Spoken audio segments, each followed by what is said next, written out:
Welcome to This Explainer.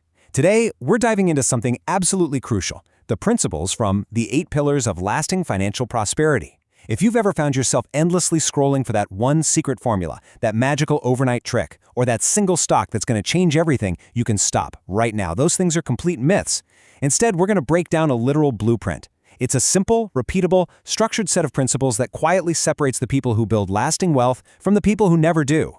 So what actually separates those who build wealth from those who stay stuck? The truth is, most people spend their entire working lives frantically chasing money, but they are rarely ever taught how money actually works. They don't understand the mechanics. It's kind of like trying to win a game without ever reading the rulebook. But by the end of this explainer, you're going to know exactly how to build a financial house that's built to last.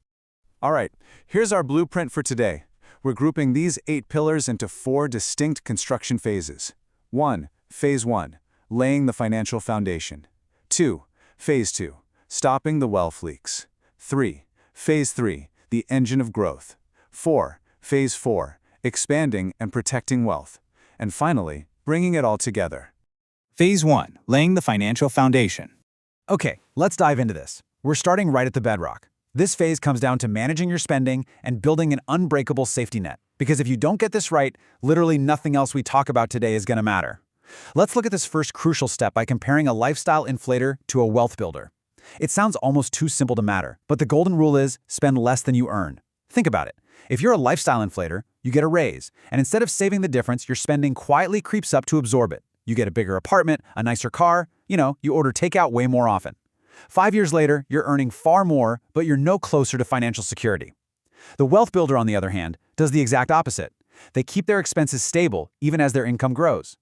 That widening gap between what you earn and what you spend, that is not just quote-unquote leftover money. No, that gap is the entire engine of your wealth building. Which brings us to step 2, building an emergency fund. Think of this as the financial equivalent of a seatbelt.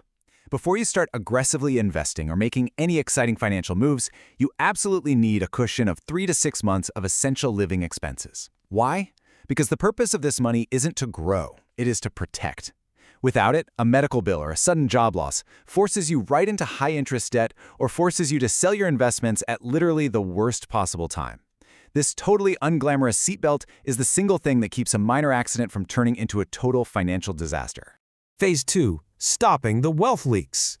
So once the foundation is poured, you have to protect it. You can have the strongest foundation in the world, but if your financial house is leaking capital every single month, it will eventually crumble. That brings us to step 3 and a pretty nasty concept we're calling reverse compound interest. We're talking about high-interest consumer debt. Credit cards, payday loans, personal loans, the whole shebang.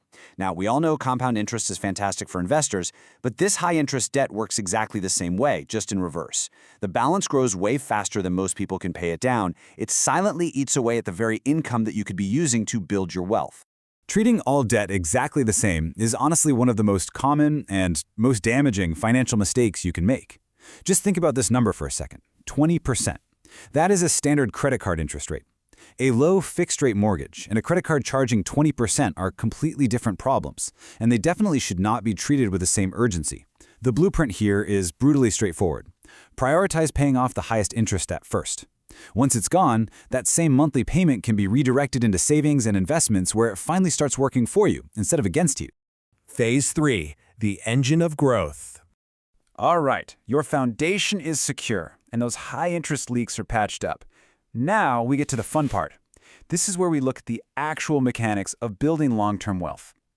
Let's move on to step 4 and see how letting compound interest do the heavy lifting changes everything. Consider investor A, who starts investing just $200 a month at age 25. Now compare them to investor B, who waits until age 35 to start investing that exact same amount, $200 a month. Fast forward to retirement, and the gap between them is absolutely staggering. Assuming the exact same average rate of return, the person who started at 25 ends up with dramatically more money. And here's the real kicker.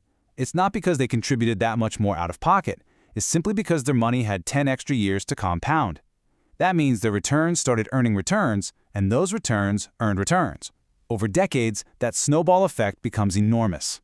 And this brilliantly illustrates one of the most repeated phrases by financial educators: time in the market matters more than timing the market. The person who starts early and stays consistent, even with very modest amounts like $200, will almost always outperform the person who sits on the sidelines waiting for the perfect moment to begin investing. Which leads perfectly into step 5, invest consistently, not emotionally. Now, this blueprint doesn't ask you to pick individual stocks or predict the future. No way. It asks you to use dollar-cost averaging. This simply means investing the same amount at regular intervals, often into low-cost index funds. When prices are low, your fixed amount buys more shares. When prices are high, it buys fewer. This completely removes the temptation to time the market and smooths out that wild emotional roller coaster of market swings. You just stay invested through the boring, ordinary stretches of time, because that is when compounding is quietly doing its magic. Phase 4. Expanding and protecting wealth. So, you've built your wealth engine. It's running beautifully. Now it's time to build a solid roof on this fortress and expand its footprint. Step 6 is diversification. The classic rule definitely applies here. Don't put all your eggs in one basket. In your portfolio, this means spreading investments across different sectors and companies. In your life, it means building multiple income streams, maybe a primary job alongside new skills, assets, or small ventures. Now, diversification won't make you rich quickly, but it does something far more important. It ensures that a single bad outcome, like an industry downturn or a sudden job loss, cannot wipe out the wealth you spent years meticulously building. Step 7 focuses on a hard truth. Cutting your expenses has a limit. You can literally only cut so much before you hit a wall. But increasing your income, that does not have a ceiling. Long-term wealth builders focus intensely on this. By developing in-demand skills, pursuing promotions, or building side incomes, you widen that vital gap we talked about way back in step 1. You give yourself more to save and more to invest, without having to reduce your quality of life to do it. Finally, step 8, protect what you build. Look, I know that securing health insurance, establishing life insurance for those with dependents, and writing out basic legal protections like a will are really unglamorous topics. They definitely don't make for flashy headlines, but they are the roof on your financial house. These protections ensure that decades of your incredible financial discipline aren't completely destroyed overnight by one single uninsured event or a missing legal document. They are absolutely non-negotiable. Bringing it all together. So we've laid the foundation, stopped the leaks, built the engine, and put a roof on the house.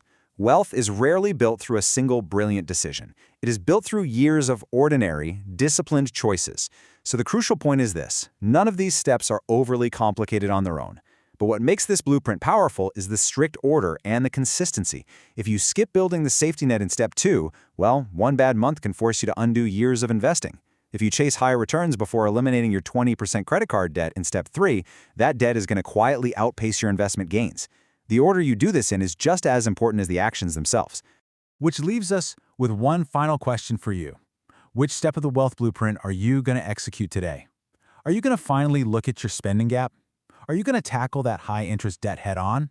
Or are you going to set up that automatic dollar-cost averaged investment? The blueprint is in your hands now. It's entirely up to you to start building. Thanks so much for joining me on this explainer, and I'll catch you next time.